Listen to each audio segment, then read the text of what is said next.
Today is the 28th of October 2012, and for Teisho today we're going to take a look at the 4 vows.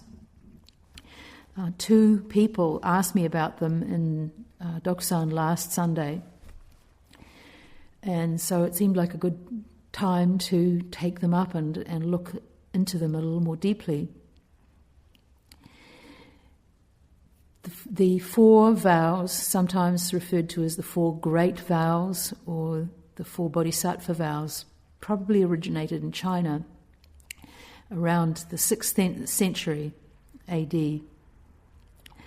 But they may have been derived from earlier Sanskrit gathas. We don't know for sure. But we do know that by the 7th century, Huineng, the 6th ancestor, was teaching these vows in his Platform Sutra, and that they are still chanted all over East Asia and in the West, and not just in the Zen school, but essentially in all of the Mahayana schools of Buddhism. So they're chanted in China and Korea and Japan, Vietnam, and all through Mahayana centres in the Americas, Europe, Australasia.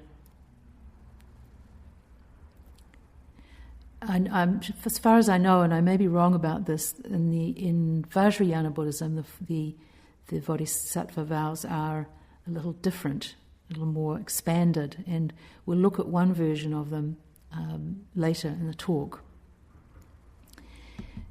Just to get them in our minds, though probably everybody here knows them by heart. The version that we chant is: all beings without number I vow to liberate. Endless blind passions I vow to uproot. Dharma gates beyond measure I vow to penetrate. The great way of Buddha I vow to attain.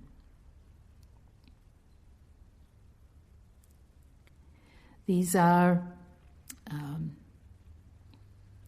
expression of the Bodhisattva path, an expression of our bodhicitta, this aspiration to awaken for the sake of all beings.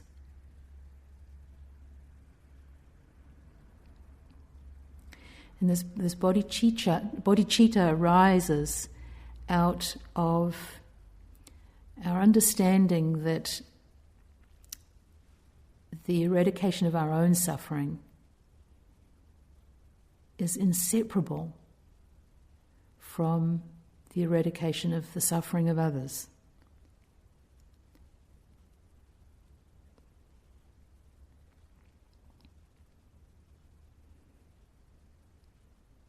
Another expression of this bodhicitta is the vow of Kshitigarbha Bodhisattva, Jizo.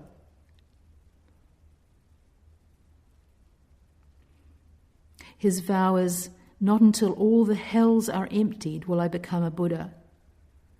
Not until all beings are saved will I certify to Bodhi.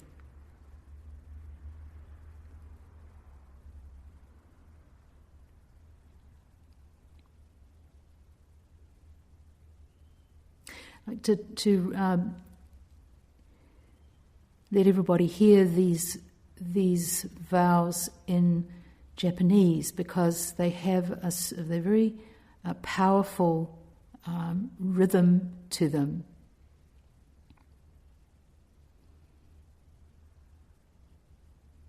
Each vow consists of 7 characters.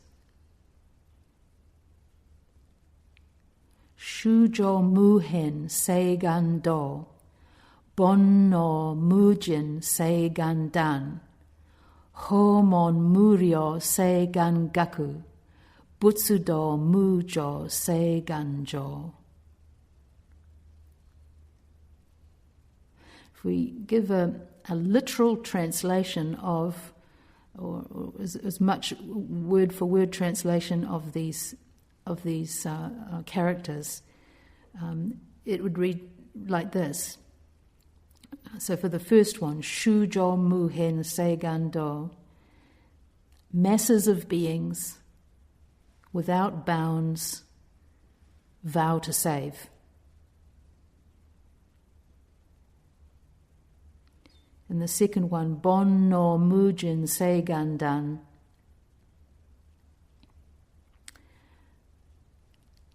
anxiety, hate, in other words, our delusive desires, without end, vow to break. Homon Murio Se Gangaku, Dharma gates, beyond measure, vow to learn. And Butsudo Mujo Se Ganjo, Buddha way, nothing higher, vow to accomplish. One of the there's so many different translations of these vows, but one that I came across that perhaps most captures the rhythm of the original is found in Red Pine's translation of the Platform Sutra.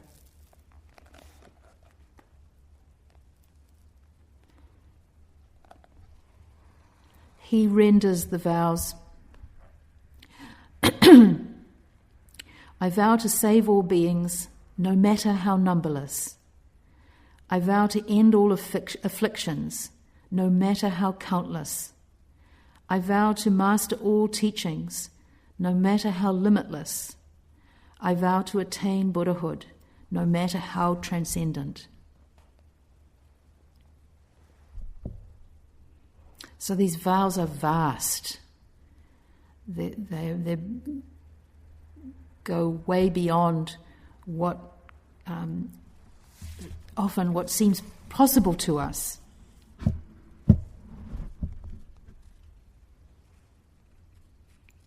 This is something I hear pretty regularly from people, especially people have trouble with this first one. All beings without number, I vow to liberate. People say, how can I possibly do that? I struggle even to liberate myself.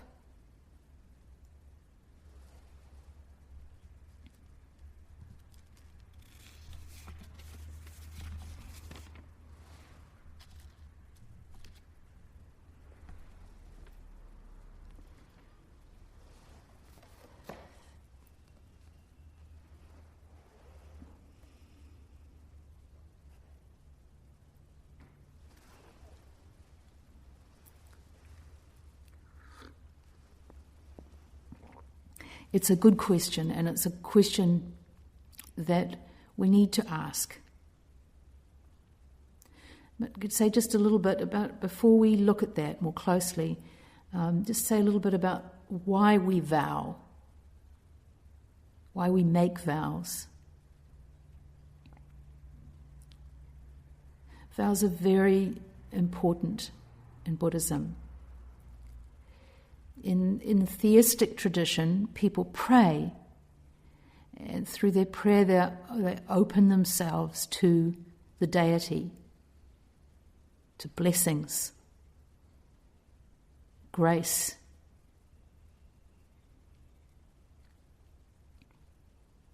In Buddhism, we make vows. And this is much more powerful than just saying you're going to do something. It goes much deeper.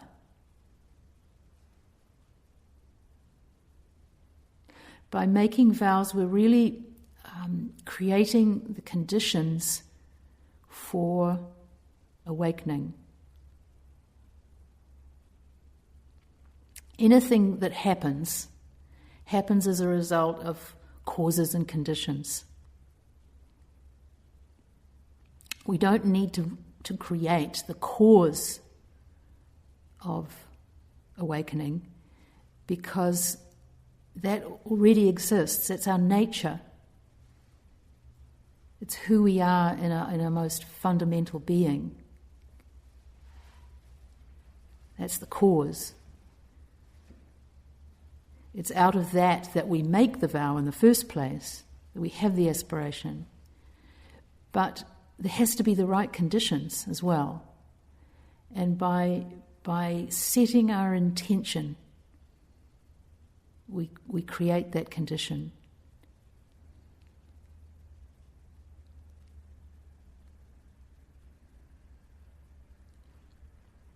One Vajrayana teacher, Alexander Berzin, says about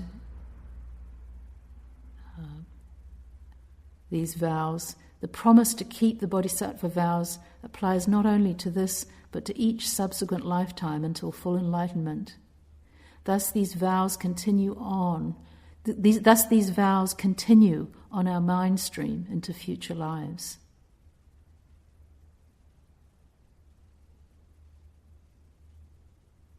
And it's helpful to have this long view of these vows, because if we think only in terms of this lifetime, then they can become overwhelming and seem impossible.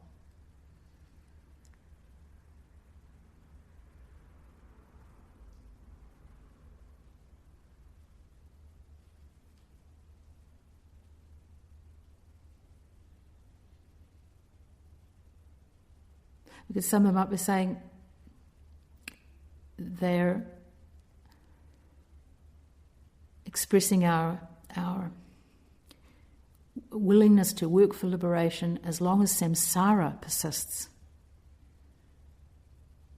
as long as there is ignorance in the world.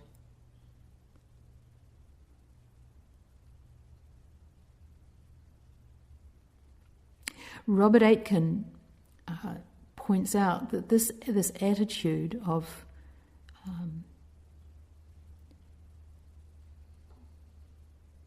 putting others' liberation ahead of our own is not confined to Buddhism.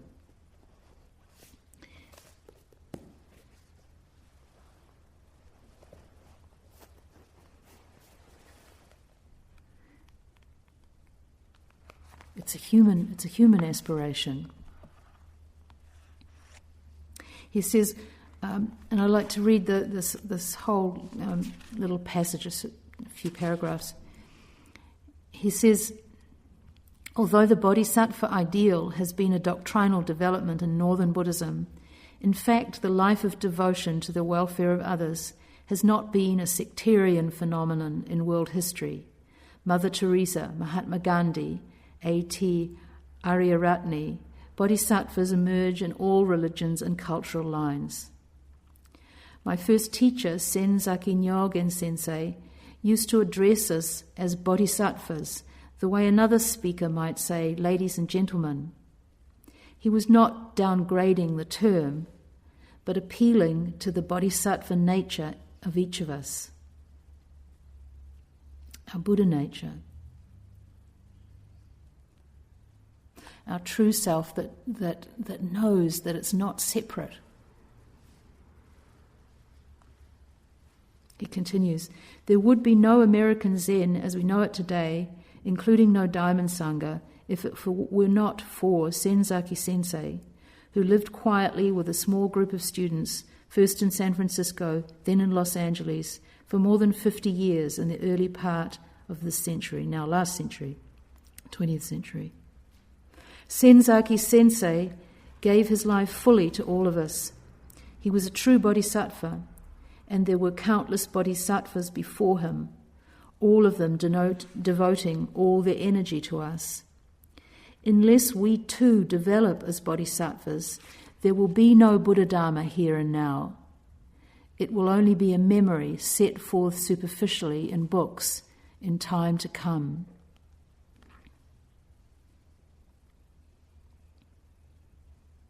We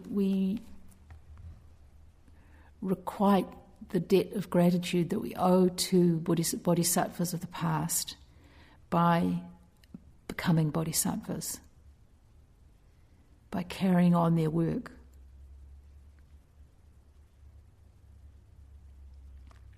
He continues, the universe is one.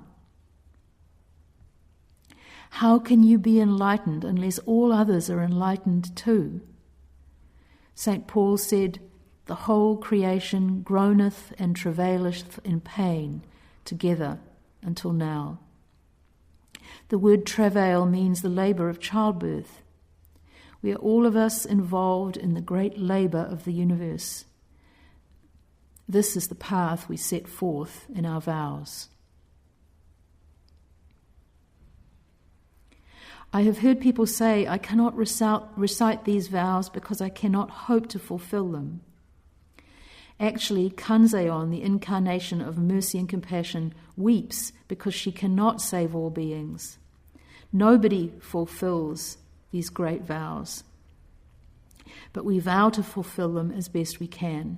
They are our path. When we start out, we may be preoccupied with personal problems, the attitudes of others toward ourselves, and by personal ambition for religious experience or leadership. But as our training continues, our motivation may deepen, and we can put aside such personal concerns and exert ourselves with our sisters and brothers.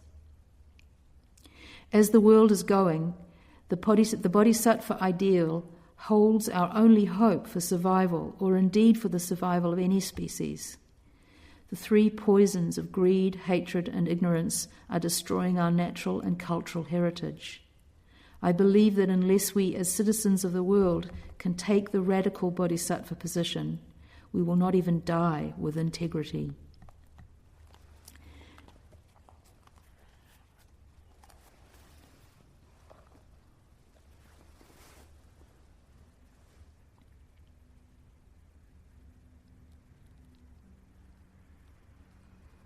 These 4 vows take us beyond ourselves, beyond our petty concerns about how people see us, whether that we're succeeding or failing.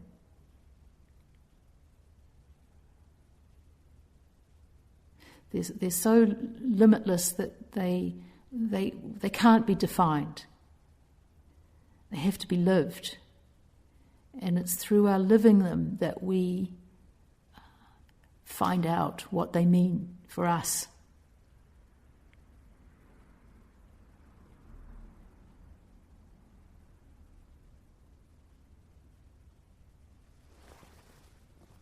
The other grandfather of Western Zen, Roshi Kapleau, also writes about these vows. And he quotes somebody who wrote to him with the similar kind of questions.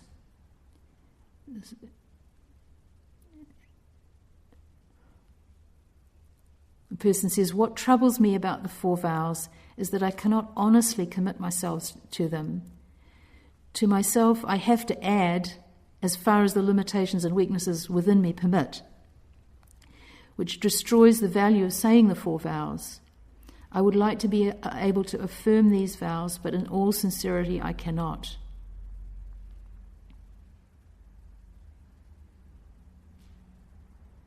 And Roshi Kapleau replies,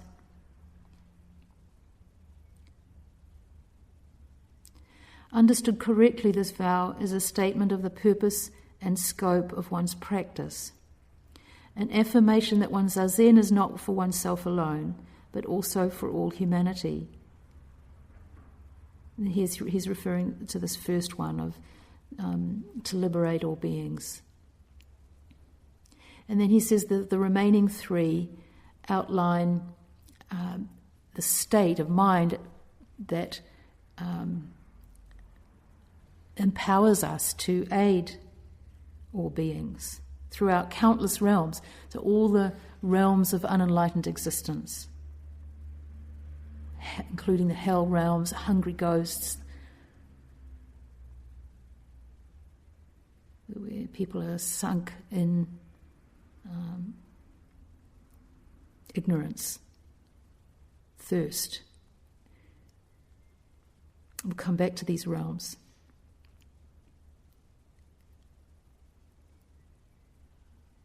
He says the expression all beings is not hyperbole.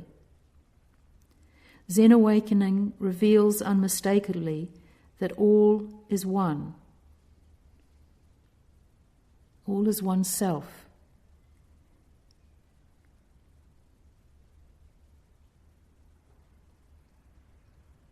Whatever happens to any one being inevitably affects every other being.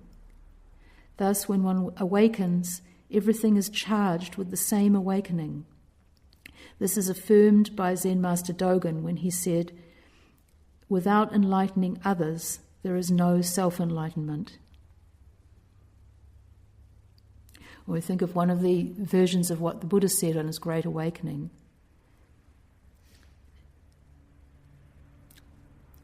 I and all beings simultaneously attain the way.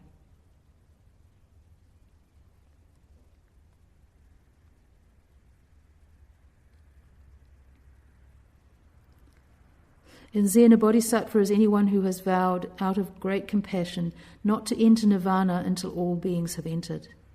That is to say, one naturally puts the welfare of others before one's own. One does continue to develop oneself, however, for no one who needs help herself or himself can truly help another. The vow stresses that having dedicated oneself to those in need, one will not turn back. The bodhisattvic vows, then, are far more than mere positive thinking. In the same sense that a peach stone vows to become a peach tree, the acorn an oak, the infant a man or woman, and the human being a Buddha, the four vows are a reaffirmation of our innate vow to become what we intrinsically are, whole and complete. Seen in this light, they are nothing less than a call to self-awakening, to self-liberation.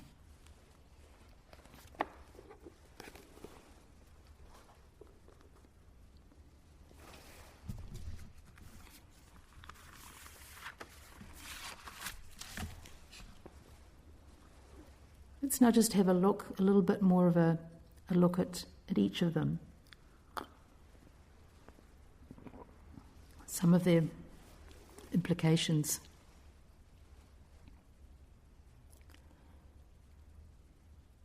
All beings without number I vow to liberate.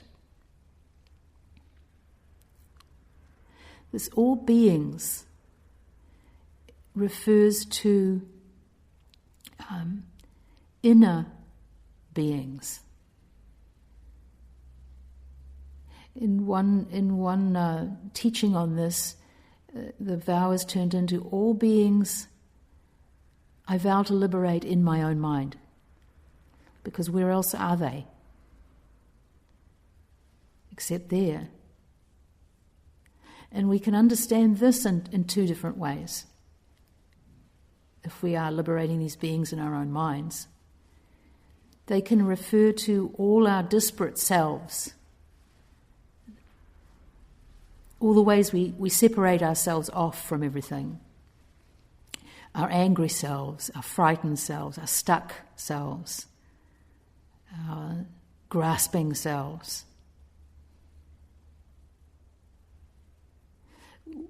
Whenever we identify with these different beings in ourselves, we fall into limited worlds.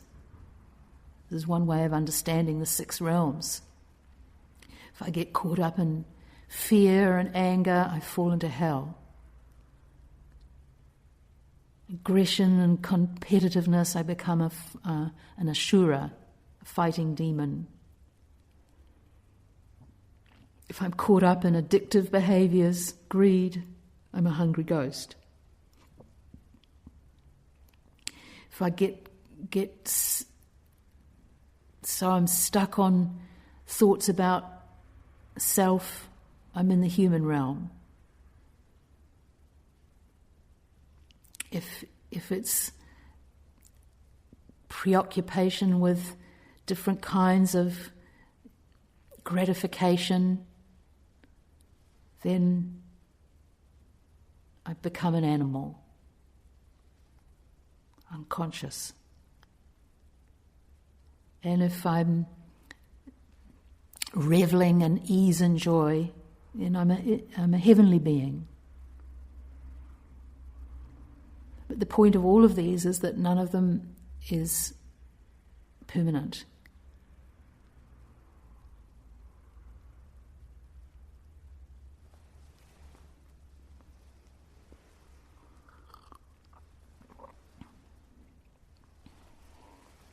If we liberate ourselves from these beings that fall into these limited realms, then we're fulfilling this vow.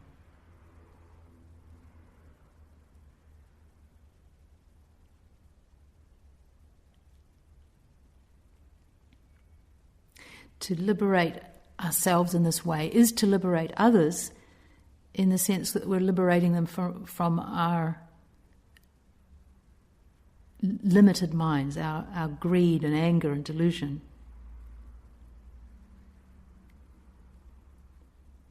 But we also liberate others in our own minds when we have faith in their Buddhahood, in that each person can, in fact, liberate themselves. When we see others as Buddhas, without prejudice, without preconceptions.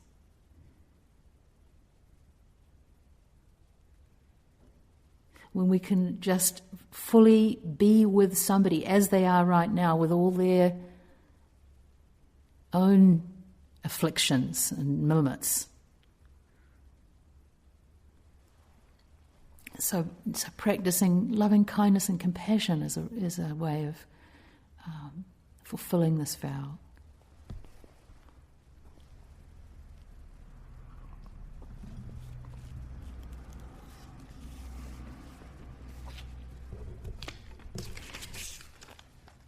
And you can see how these are, the different vows are all so intimately connected, because we've already started to talk about afflictions, which is what the second vow addresses. Endless blind passions I vow to uproot.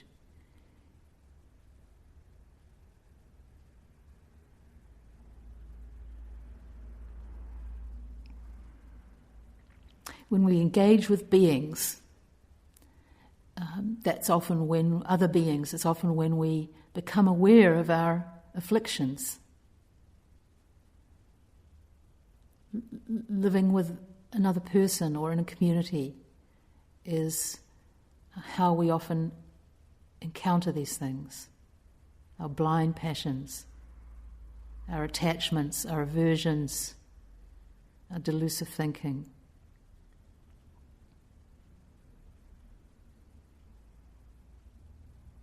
The other place we painfully encounter them is in our sitting, obviously.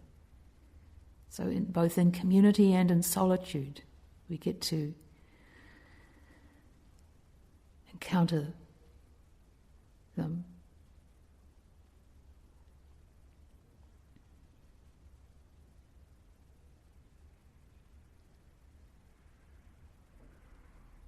A couple of months ago, we were looking at the paramitas in the last session and afterwards, and these are these 6 perfections are ways of addressing our afflictions. Dana, Shila, Shanti, Virya, Dhyana, Prajna. Giving, ethical behavior, patience, diligence, meditation, wisdom.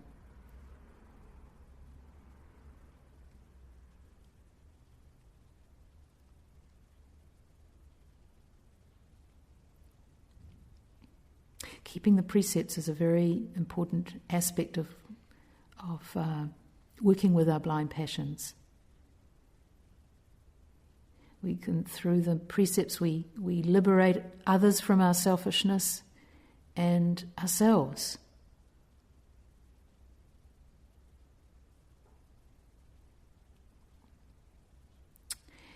takes great patience, this work, because these blind passions are like weeds.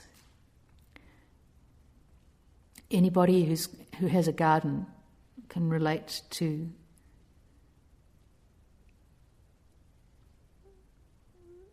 the passions as endless. You weed, and then you go away for a bit and you come back and the weeds are back. You just got to keep on weeding. Because these passions are endless. We'll never ever get enough of what we thirst for. We'll never get enough recognition. We'll never be safe enough. We'll never have enough ease. We'll never have enough love. We'll never be completely satisfied sexually.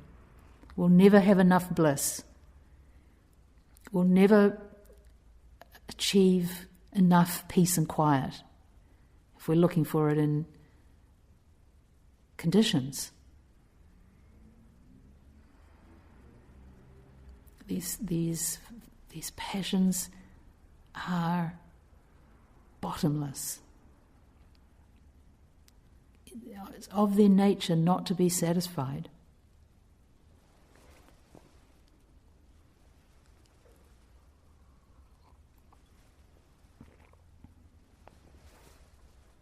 And it's seeing that this bottomless, their bottomless nature that helps us to turn away from them. To just stop the futile effort to get satisfaction.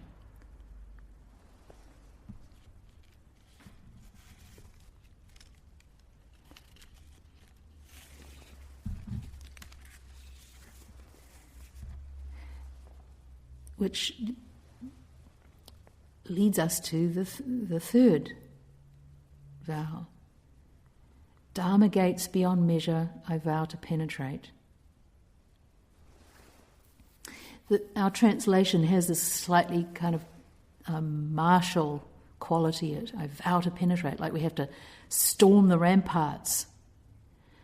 But really what this means is I vow to enter into all these gates. I vow to learn all aspects of the Dharma. I vow to master them all.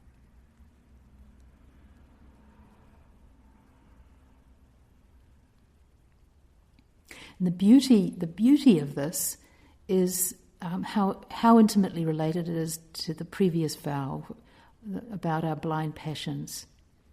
To see through one moment of blind passion is to enter a Dharma gate.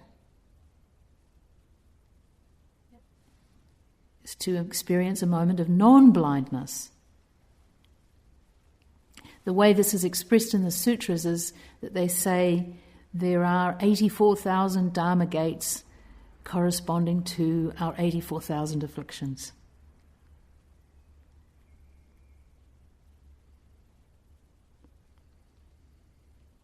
And it's not that we have to be concerned about collecting all 84,000, chalking them up.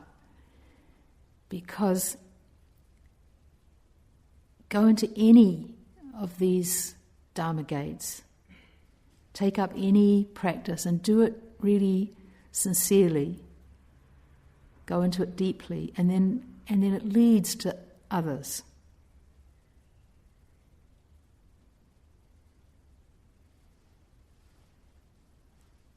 You don't have to wonder how many Dharma gates we've entered compared to somebody else, but just what is the Dharma gate I need to be entering right now?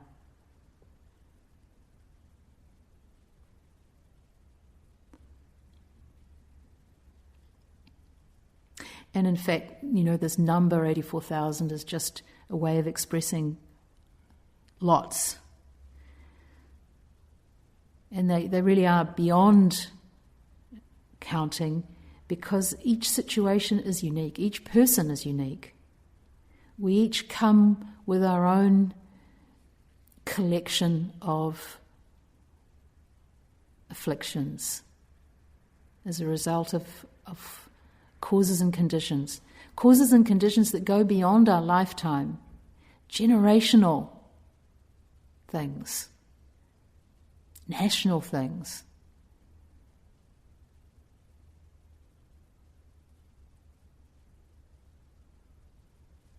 Our own karma, the karma of humanity.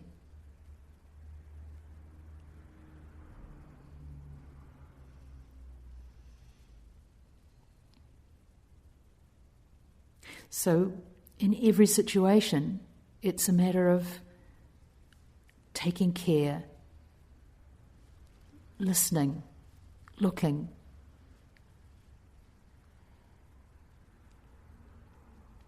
discerning that where that door is and entering it.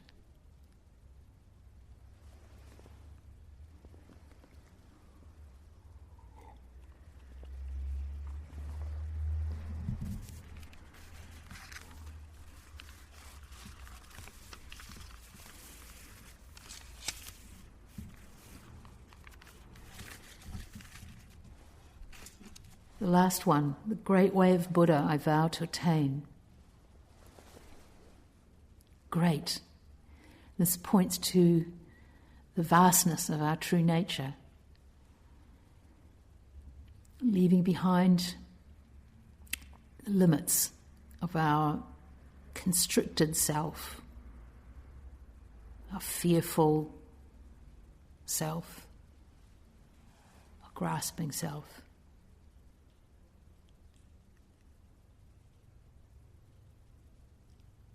The self that thinks it's separate. We're told that the baby Buddha said when he was born, above the heavens, below the heavens, I am the only one.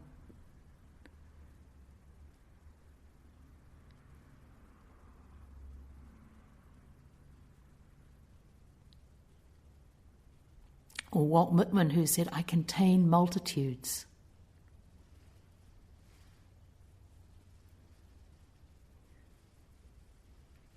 All beings are a part of me.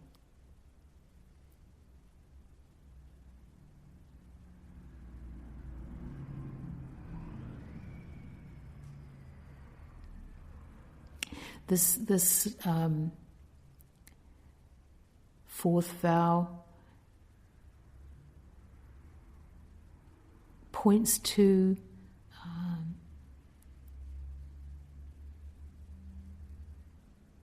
the Four Noble Truths. Actually, each and every one of these vows can be related to the Four Noble Truths. In fact, they are generated out of them. So the first one,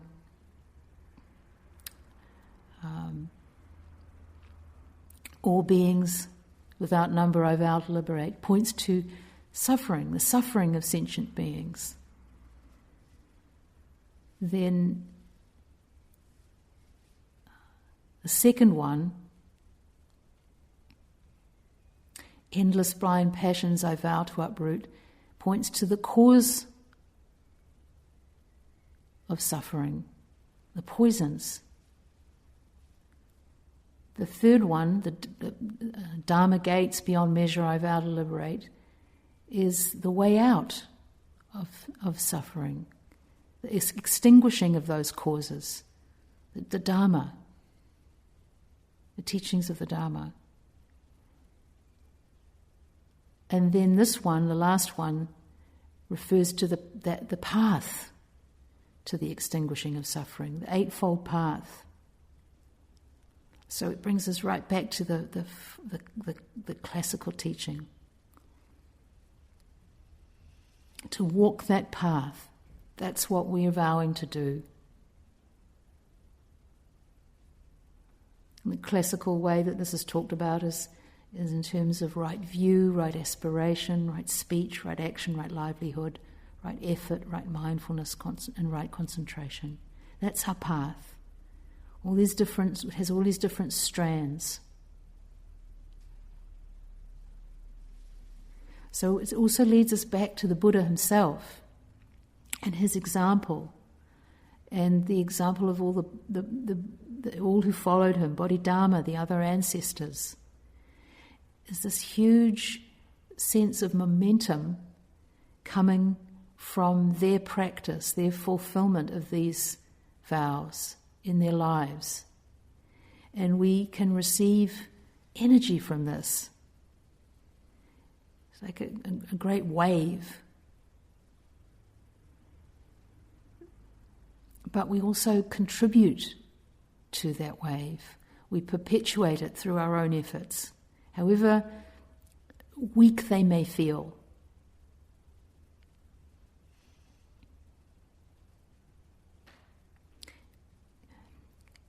There's this new sort of recent phenomenon of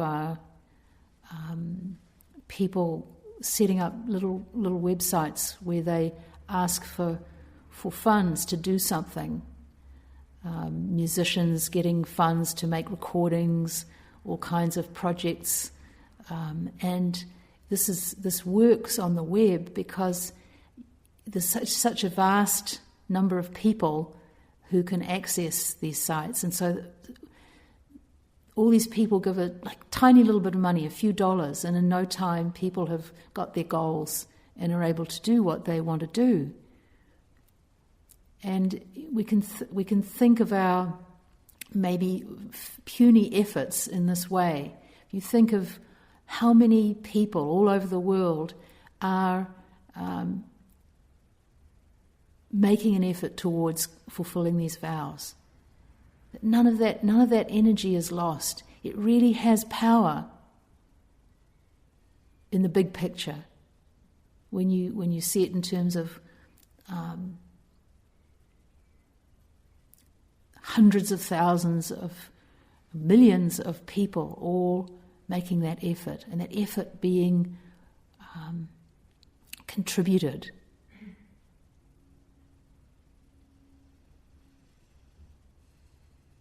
It's not puny. It's like water, drops of water falling on rock.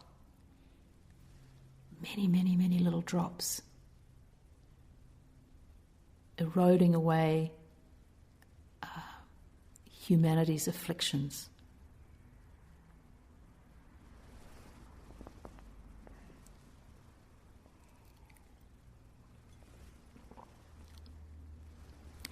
I'd like to end with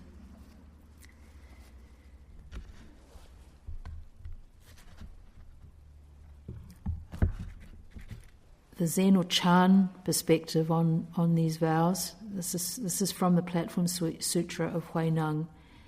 And then also like to read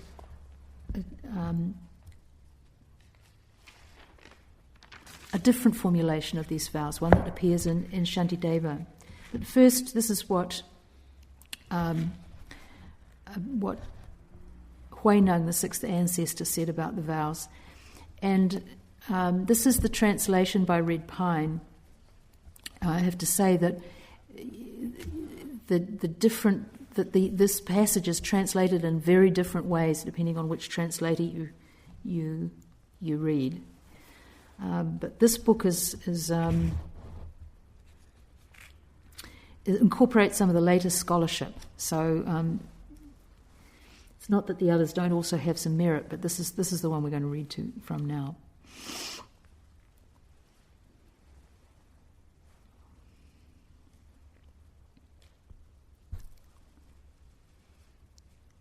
So let me just go from after he invites his assembly to recite the four vows 3 times.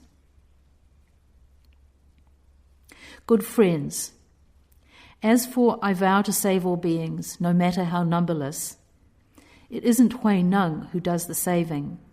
Good friends, every being you can think of saves themselves with their own nature in their own bodies. What does it mean they save themselves with their own nature?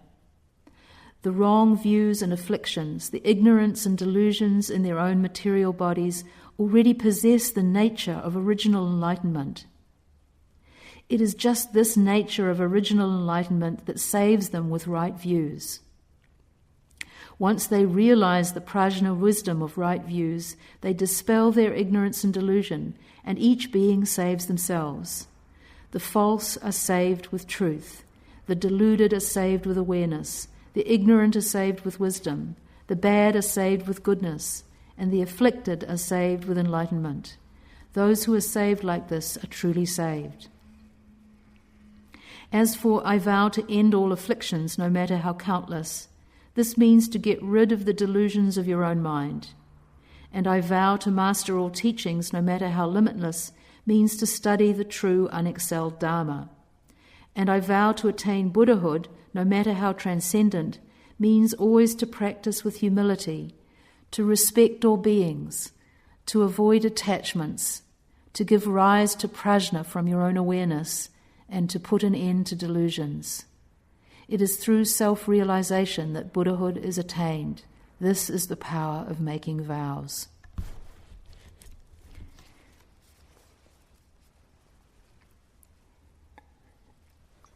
And finally, this same aspiration, the aspiration to awaken for the sake of all, expressed in a little bit more extended fashion, and this is from Shantideva's The Way of the Bodhisattva. Just like those who in the past have gone to bliss conceive the awakened attitude of mind, and in the precepts of the Bodhisattvas, step by step, abided and trained. Likewise, for the benefit of beings, I will generate this attitude of mind, and in those self-same precepts, step by step, I will abide and train. May I be a guard for those who are protectorless, a guide for those who journey on the road. For those who wish to go across the water, may I be a boat, a raft, a bridge. May I be an isle for those who yearn for landfall, and a lamp for those who long for light. For those who need a resting place, a bed. For all who need a servant, may I be a slave. May I be the wishing jewel, the vase of plenty, a word of power, and the supreme remedy. May I be the trees of miracles, and for every being, the abundant cow.